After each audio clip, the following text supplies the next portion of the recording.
Hey there, how are you doing? My name is Angel and I like all things that are mysterious. And today, I'm sorry, I had to adjust. It doesn't look right. Anyways, today we're going to talk about 10 creepy cryptids you might not know much about.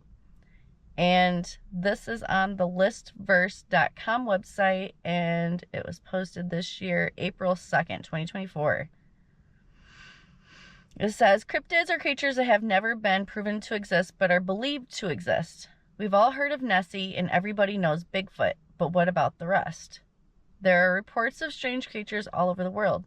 Here are 10 cryptids you probably only know if you're a fan of the paranormal, or a lucky resident of one of the towns they claim as their hunting grounds. Oh, and there's videos. Oh, I haven't overlaid video in a long time. Wow. Going to be nice. Let's read through it and then we'll watch the should we read it or should we just watch the video? Oh, I don't know. Let's just watch the video. The Beast of Bray Road. Nestled in the rolling hills of southern Wisconsin is the quiet city of Elkhorn, a small town about 10 miles north of Lake Geneva. On the outside, Elkhorn appears to be an ordinary town with beautiful homes and historic charm, but hidden in the shadows lies a dark mystery that continues to haunt residents decades later. From the late 1980s through the 1990s, locals driving at night on the secluded Bray Road, only 2 miles from town, witnessed a large, wolf-like beast lurking in the darkness. The elusive creature, described as a massive dogman standing upright on 2 legs, has sparked debates and frightened those who saw it on the roadside. In this video, I delve into the chilling accounts of eyewitnesses who crossed paths with the mysterious creature that became known as the Beast of Bray Road. I also explore theories as to whether or not the beast could be a real creature or simply the product of overactive imaginations.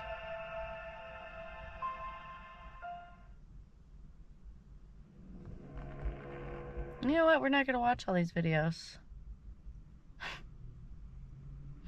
We're not doing that because these videos are all long. My video will be over an hour long if I watch everybody's videos. What is this? I don't understand. Okay. The Beast of Bray Road, also known as the Wisconsin werewolf, is a large wolf-like creature that terrorizes a particular stretch of Bray Road in rural Elkhorn, Wisconsin. The cryptid was reportedly first encountered all the way back in 1936 by Mark Shackleton, a night watchman at the St. Coletta School. Shackleton claimed to have encountered the beast twice on successive nights as it dug near school grounds. When he confronted it, he says the beast stood up on 2 legs and growled at him before running off. In the decades since, locals have repeatedly reported encountering the beast, including one woman who claimed it ran alongside her car at 55 miles per hour. The local paper, the Walworth County Week, assigned a reporter named Linda Godfrey to investigate reports about a werewolf on Bray Road after residents had notified animal control.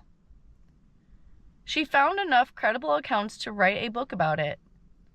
Elkhorn is now the site of a paranormal conference focused on the Beast of Bray Road.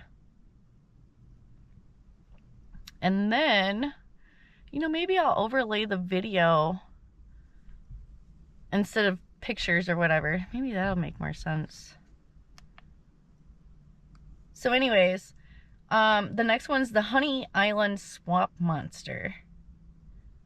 Over 7 feet tall, covered in tangled fur with webbed toes and an eye-watering stink, the Honey Island Swamp Monster stalks the swamp in Louisiana's St. Tammany Parish.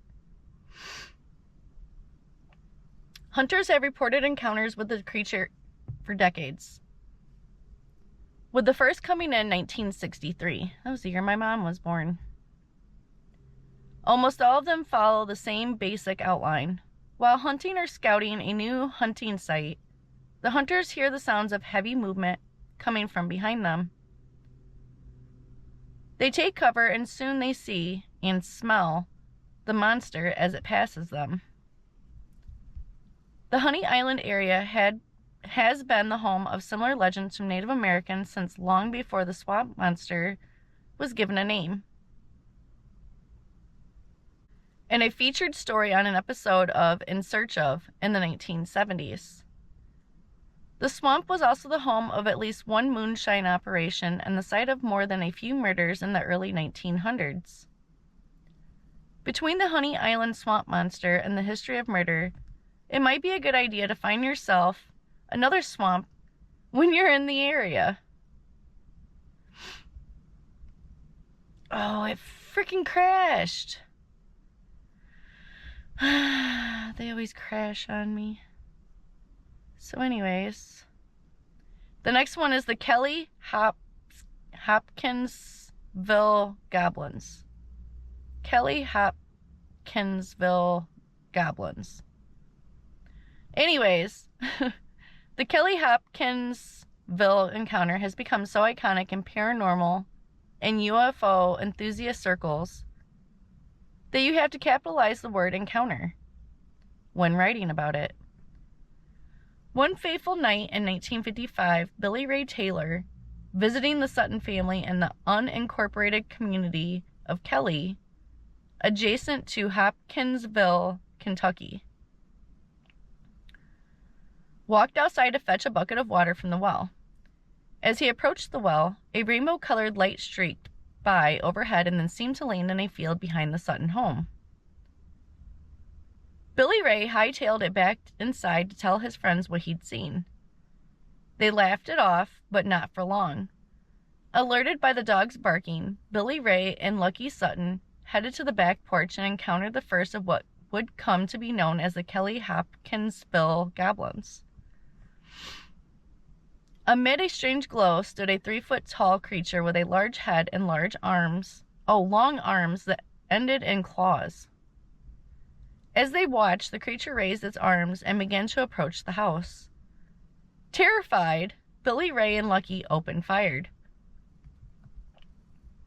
What followed was a nerve-wracking 2-hour gun battle between the residents of the Sutton home, 8 adults and 3 children, and what seemed to be an army of goblins, impervious to bullets. And the creatures were insistently curious about making contact with this group of people. The goblins peeked into the windows, climbed on the roof, and approached the door as the Suttons and Billy Ray attempted to hold them off with gunfire.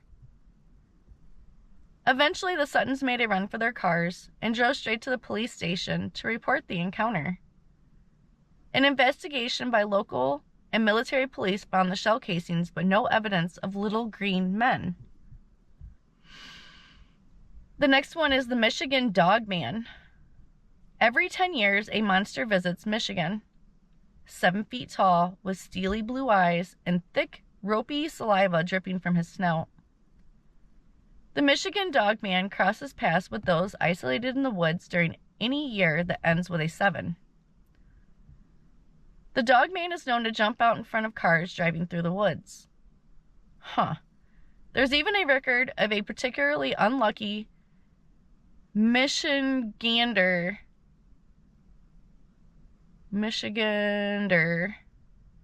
calling OnStar in recent years to report that the Dogman ran out in front of his car and caused it to flip over. In another encounter in the 1930s, a man was attacked by 5 wild dogs while alone in the woods. He fired his gun into the air and 4 of them ran off, but the 5th stood up on its hind legs and glared at him.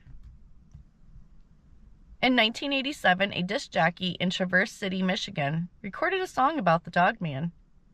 He intended it to be a fun April Fool's joke, but his station was soon swamped with calls reporting run-ins with the cantankerous canine. Anyways, the next one is the Nain Rouge. The legend of the Red Dwarf of Detroit dates back to the city's founding in 1701.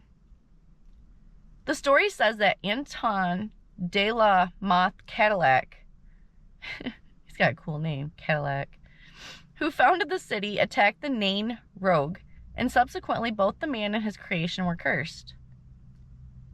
The Nain has become a harbinger of doom since then, being spotted just prior to every major disaster that hits the city.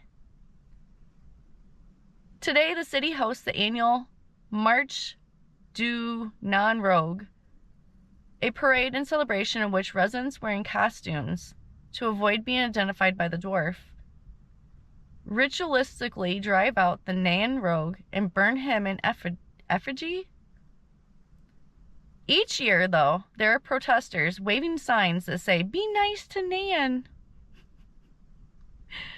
The earliest prophecy of the Nain Rouge, you see, implores Kelli-Hopkinsville to appease the dwarf, lest he and the city he founded be cursed. A victim of his own temper, Kelli-Hopkinsville instead struck the Nain Rouge with his cane and brought down the wrath of the diminutive demon. The protesters today urge the paradegoers in much the same way, but the group burning the Nain Rouge is always the larger one by far. Well, yeah, everybody likes fire. Burn! I want to go help. I want to have, like, one of the little torches. I just want to carry around a torch. That'd be fun. I don't want to hurt nobody, though. Oh, man, that'd just be fun. Oh, it'd be perfect to go into, like, a cave with, like, one of the fire torches, you know? That'd be fucking cool. Go looking for treasures. Anyways. That was what I was picturing. It says group burning the Nain Rouge. So I was just picturing people carrying around torches. Well, anyways, the next one I am not going to be able to pronounce. It is Mokele-mbembe.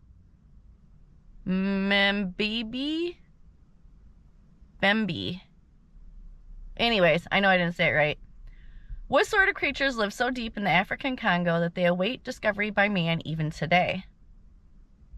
If you believe the stories, the Mokele-mbembe may be Africa's answer to the Loch Ness Monster. A living, breathing dinosaur complete with a long neck and tail lurking within the swamps and lakes of the region. The sauropod was first reported in animal dealer Carl Hagenbeck's book, Beasts and Men in 1909. He claimed to have had the creature described to him as half elephant, half dragon, by two men who'd encountered it. In the intervening century, multiple attempts have been made to locate and identify Mokele-mbembe, but none have succeeded. And then the next one is Rougarou. The Rougarou, also called the Loup-garou, is a uniquely horrifying monster. With a body... I can't get it together. With the body of a man but the head of a wolf, it stalks the swamps of Louisiana, hunting for misbehaving children to snap up in its jaws. It is essentially a Cajun werewolf, a human who's been cursed with a terrible affliction. Those who carry the curse are said to transform for 101 days. On the last day, the first human whom the Rougarou attacks and draws blood from will become the next carrier of the curse. It's also possible to become cursed by running afoul of a particularly vindictive witch. There's always witches somewhere. The Rougarou remains a grim belief of Cajun elders to this day. They use tales of the creature to caution their children and grandchildren against misbehaving and accusing members of the community of being a Rougarou has historically led to bloody conflicts. Ooh, it's another one. He's cute. Why is there liquor bottles there? I guess we'll find out when I overlay the videos. Anyways, hidden in the depths of Lake Brosno in western Russia lurks a creature 16.5 feet long, with a head like a dragon and a long, thin tail. The Brosno Dragon, called Brosnaya by locals, has reportedly inhabited the lake for hundreds of years. Legends of the creature say that it has emerged to drive off any invaders unfortunate enough to choose its hunting grounds as a place to camp. Brosno has also been known to flip over boats and swallow fishermen. You know, that's my problem with the ocean and like lakes and stuff, man. I know there's stuff down there big enough that it can swallow me and not even realize it, especially the ocean. Let's be real here. It blows my mind when people like them rich people in that sub, right? Blows my mind when people go on something that tiny. You do realize that there's something down there that's big enough it could swallow you. And it wouldn't even know. Swallow you and shit you out and it wouldn't even know about any of it. Okay, just saying. Just saying. It'd be like you inhaling a stupid little fly or gnat or something. Tell me you've not been on a fucking motorcycle or something going down the road and you accidentally swallowed a bug. It's happened to everybody. Don't sit there and try to lie. It's happened to everybody. I used to ride a motorcycle all the time with my dad. Believe me. And it ain't gonna hurt you. It's disgusting, but it ain't gonna hurt you. But it's the same thing. You swallowing that stupid little fly or gnat or whatever it was is essentially the same thing as something in the ocean swallowing you. Just saying. Just blows my mind. Anyways, we got seriously sidetracked because I seen swallow fishermen. Anyways, in the summer of 2002, a group of Russian cryptozoologists and mystery researchers called Kosmopoisk, All Russian Research Public Organization in English, led an expedition to the lake. They conducted echo sounding and found something they described as the size of a railway car, but when they attempted to engage the creature, it simply disappeared. Lake Brosno is as much as 140 feet deep in places, leaving a lot of room for Brosnaya to hide. And the next one, ooh, the Yowie. North America has Bigfoot, and Australia has Yowie.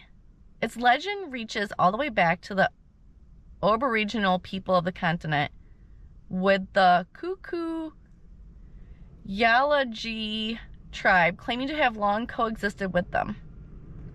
There are two types of Yowie. One that grows only to 4 to 5 feet, up to 1.6 meters tall, and another that grows as large as 10 feet. It's another UPS plane. That's like 4 in the last 20 minutes that I've been sitting here. I've seen 4 UPS planes. They just need to hire me and call it a day.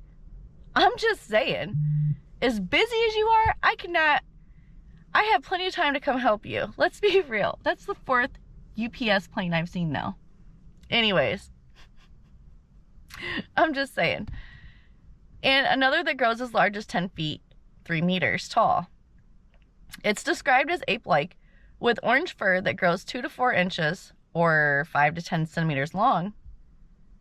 Indeed, there is Aboriginal cave art depicting creatures that fit this description very well.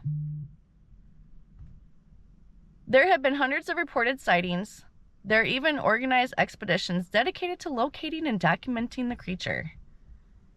They have generated some compelling evidence, including a thermal image showing a human-shaped creature towering above 4 full-grown men as they search for the Yowie in the woods. Oh, I've heard of this one, but I don't think I've ever talked about this one. This one brings me back. You ever seen the movie Tremors? Yeah, with Kevin Bacon. He had the big underground, what did they call them? Graboids. He called them graboids because they came underground and they'd snatched them up and they had them little, I don't know, like tongues that had like the mouths on them and stuff at the end. Oh my God. Anyways, that's what this reminds me of. Anyways, the Mongolian death worm. In 1926, an American paleontologist named Roy Chapman Andrews published a book called On the Trail of Ancient Men. In it, he shared tales from a gathering of Mongolian officials. These included stories of a 3-foot-long worm, fat and red, that lived in the sands of the Gobi Desert and was so poisonous that any physical contact with it was a death sentence. The Mongolian deathworm has inspired equal parts obsession and terror in the past century. For those locals who believe in the creature, it remains something to be feared, respected, and avoided at all costs. For those who are either morbidly curious or fascinated by the mystery and the macabre, the deathworm represents danger, suspense, and everything that's exciting about the world. Multiple expeditions have been undertaken to prove the existence of the creature, but as of today, none have been successful. So anyways, and that is the end of what was this? I forgot what it was called. 10 creepy cryptids you might not know much about. True.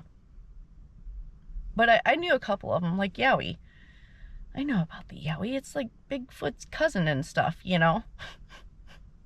Anyways, on that note, if you liked this video, go ahead and give me a thumbs up. If you would like to see more videos like this, go ahead and subscribe. I love to have new friends, and I appreciate you so much, and I appreciate you taking the time to watch my video, and I hope you have a great day, and I'll see you in the next one. Bye!